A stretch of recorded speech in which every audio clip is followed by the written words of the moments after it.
Hello bachcho, let us read this given question. So the given question says that suppose the daughter nucleus in a nuclear decay is itself radioactive, let lambda p and lambda d be the decay constants of the parent and the daughter nuclei.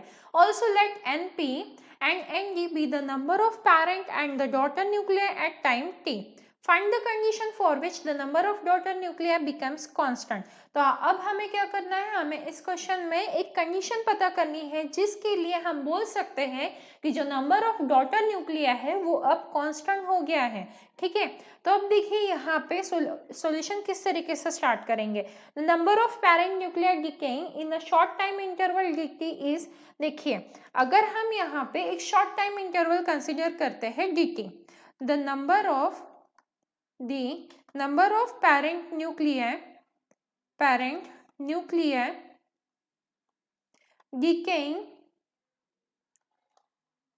in a short time interval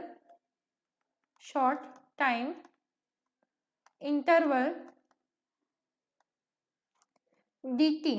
ठीक है, हमने क्या consider किया, dt एक time interval consider कर लिया है जिसके लिए पेरेंट न्यूक्लियर डीके हो रहे हैं, तो वो किसके इक्वल आ जाएगा, हमारा np इंटू लैम्बडा पी के इक्वल आ जाएगा। बट अगर हम बोल रहे हैं कि पेरेंट न्यूक्लियस की डेथ हो रही है, death of parent nucleus is equals to क्या हो जाएगा, हमारा बर्थ ऑफ डॉटर न्यूक्लियस, है ना।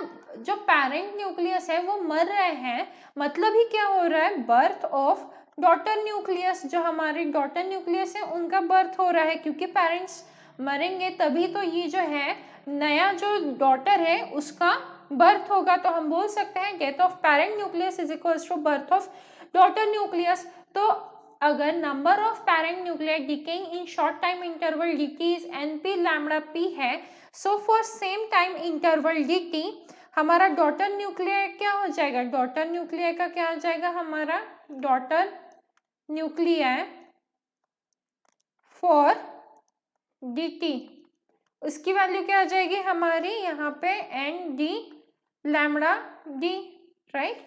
तो अगर हम इसे इक्वेट कर दे, क्योंकि death of parent nuclear is equals to birth of daughter nuclear, तो क्या आ जाएगा हमारा एन पी लैम्बडा पी कितने टाइम इंटरवल में, dt में, ये हो गया पेरेंट। ठीक है, यहाँ पे लिख देते हैं हम parent is equals to birth of daughter nuclear, तो क्या हो जाएगा N D lambda T and कितने टाइम इंटरवल में, dt। तो ये किसके लिए है, डॉटर के लिए है। ठीक है, ये क्या हो गया, डॉटर के लिए है।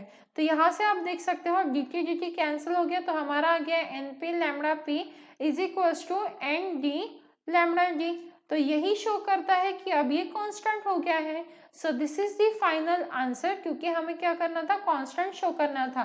तो कांस्टेंट कंडीशन क्या है हमारी, जो np लैम्बडा p है, मतलब जो पेरेंट न्यूक्लियस के लिए है, that is equals to for daughter nuclear nd lambda t। So I hope you understood this solution. Thank you.